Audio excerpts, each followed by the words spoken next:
5 राज्यों में विधानसभा चुनाव का ऐलान हो गया। हमारे साथ हैं केंद्रीय मंत्री गजेंद्र शेखावत जी। गजेंद्र शेखावत जी, आप बंगाल भी गए, बंगाल में कई विधानसभा की जिम्मेदारी भी आपके पास है, वहाँ पे ज़मीनी हकीकत आपने देखी है। अब चुनावों का ऐलान हो गया है, क्या लग रहा है कि वहाँ पर जो किला है बंगाल में ममता का, वो ढहेगा, बीजेपी सत्ता में आएगी?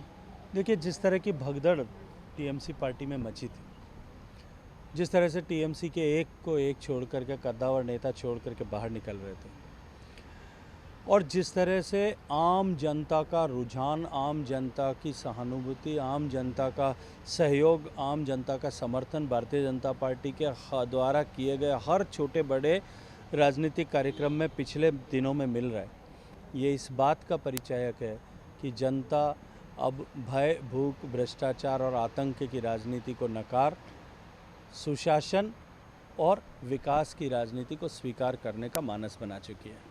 वो तो कह रही है कि बाहरी लोग हैं, ये जो चाहे मोदी आ रहे हैं, अमित शाह आ रहे हैं, कि बाहरी लोग हैं।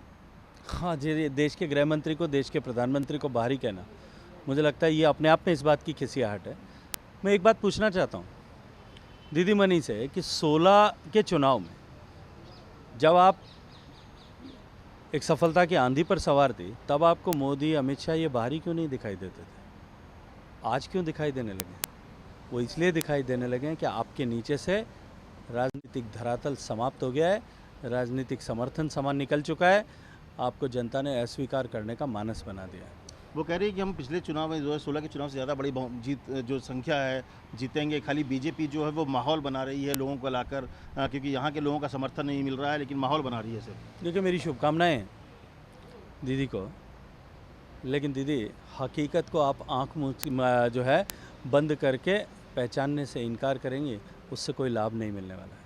लेकिन वो ये भी कह रही है कि जिस तरह से पैरामिलिट्री फोर्सेस का हो रहा है, डिप्लॉय किया जा रहा है, वहाँ पर बीजेपी ने मांग भी की थी कि ज़्यादा फेज़ में हो, अब 8 फेज़ में चुनाव हो रहा है। अब टीएमसी का कहना है कि पैरामिलिट्री फोर्स का डर दिखाया जा रहा है, वहाँ पर ज़्यादा लोग उतारा जा रहा है ताकि बीजेपी अपने मन से जो चाहे कर सके, केंद्र में बीजेपी की सरकार है। दीदी, दो से पूछना चाहता हूँ एक बार फिर आपके माध्यम से, जब 2011 में आप सरकार बनाने के लिए चुनाव लड़ रही थी और सीपीएम की 34 साल की सत्ता वहाँ थी, और जब आप सत्ता से संघर्ष कर रही थी, तब आपको यही सारी सेंट्रल फोर्सेस की आवश्यकता महसूस हो रही थी, बड़े जो है उनसे आपने प्रेम प्रदर्शन किया और कहा उनको लाया ही जाना चाहिए ट्रांसपेरेंट इलेक्शंस के लिए, निष्पक्ष चुनाव के लिए, भयमुक्त चुनाव के लिए। भयमुक्त चुनाव कराना चुनाव आयोग की जिम्मेदारी है, और चुनाव आयोग के हर एक निर्देश को पालन करना देश की सरकार की जिम्मेदारी है। चुनाव आयोग निष्पक्ष भयमुक्त चुनाव हो सके, इसके लिए हर संभव काम करे, ऐसा देश के हर एक लोकतंत्र को सम्मान देने वाले हर एक नागरिक का, मुझे लगता है कि वहाँ पे हो रही है जिस तरह से लोकतांत्रिक आस्था विषय में आस्था रखने वाले हर एक नागरिक का सपना यही है। आपको भी कई बीजेपी बार बार चुनाव आयोग भी गई थी चुनाव की घोषणा से पहले कि वहाँ पे हिंसा को लेकर कि कानून व्यवस्था सही नहीं है, हिंसा बहुत हो रही है।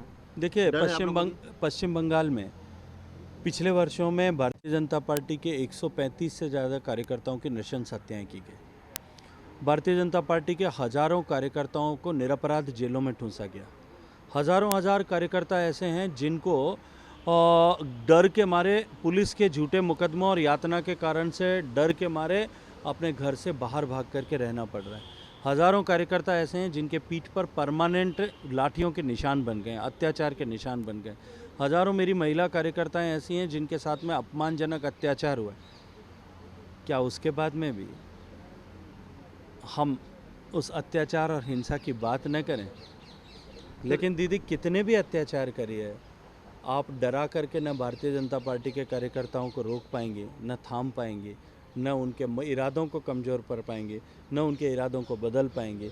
आप जितना सताएंगे उतना ही लोग जो है जोश के साथ में आपको उखाड़ फेंकने के लिए खड़े होंगे। एक आखिरी सवाल की, ममता ने कहा कि कोई, जैसे वो उन्होंने अपने आप को कह दिया कि वो तो बंगाल की बेटी है, अपने को बेटी घोषित कर दिया, लेकिन कह रही है कि जो कोई मुख्यमंत्री सामने नहीं है, बीजेपी का कोई चेहरा नहीं है जो बंगाल की बेटी के सामने खड़ा हो सके। दीदी, आपके सामने बंगाल का बेटा ही चुनाव लड़ेगा, और बंगाल के प्रदेश का मुख्यमंत्री, आदरणीय गृह मंत्री जी, आदरणीय राष्ट्रीय अध्यक्ष जी सभी ये बात कह चुके हैं कि बंगाल प्रदेश का आगामी मुख्यमंत्री बंगाल का बेटा ही होगा। आप निश्चिंत रहिए, आप अब सत्ता से बाहर जाने वाली हैं। आखिरी सवाल की, इसके साथ ही साथ और भी जगह चुनाव होने वाले, असम में क्या आपको लगता है कि सत्ता वहाँ बचा पाएंगे, क्योंकि वहाँ पे काफ़ी संघर्ष भी चल रहा है, आपस में भी कलह दिख रही है, तो ऐसे में क्या सत्ता बचेगी और जो दक्षिण भारत में कमल खिलेगा? देखिए, पुडुचेरी में जिस तरह का विग्रह हुआ, जिस तरह से पार्टी टूटती हुई दिखाई दी, उसके बाद में साफ स्पष्ट हो गया है कि वहाँ जनता ने सुशासन के लिए भारतीय जनता पार्टी को चुनना तय कर लिया। जहाँ तक असम का प्रश्न है, पिछले 5 साल में अपने किए गए वादों के ऊपर जिस तरह से सरकार खरी उतरी है, भारत की सरकार नरेंद्र मोदी जी के नेतृत्व में और आदरणीय सर्बानंद जी के नेतृत्व में असम की सरकार ने जिस तरह से डबल इंजन के ग्रोथ दिया है, जिस तरह से विकास वहाँ दिखाई दिया है, अनेक दशकों से जिन विषयों की प्रतीक्षा, चाहे वो बोगीबिल ब्रिज हो, चाहे बोडो समझौता हो, जो अनेक विषयों से ठहरे हुए लंबित विषय थे, वो सारे विषय जिस तरह से समाप्त हुए हैं, मैं मानता हूँ कि असम की जनता एक बार फिर भारतीय जनता पार्टी को आशीर्वाद देगी और अब की बार और भी ज़्यादा चटक रंगों के साथ में कमल खिलेगा। बहुत धन्यवाद। घनश्याम शेखावत का ये कहना था कि असम में तो कमल एक बार फिर खिलेगी, लेकिन कहीं ना कहीं जो ममता बनर्जी की बौखलाहट है वो ये बताती कि उनकी ज़मीन खिसक गई है और वहाँ से टीएमसी जाने वाली है और बंगाल में बीजेपी की सरकार आने वाली है। ये कहना है घनश्याम शेखावत का। कैमरा अजय के साथ अमित कुमार, दिल्ली न्यूज़ 24। नमस्कार, मैं हूं मानक गुप्ता। अगर आपको हमारा ये वीडियो पसंद आया हो तो इसे लाइक और शेयर जरूर करें, और हाँ, हमें सब्सक्राइब और फॉलो करना ना भूलें ताकि आप देश और दुनिया की कोई खबर मिस ना करें। तो जुड़े रहिए हमारे साथ और देखते रहिए न्यूज़ 24।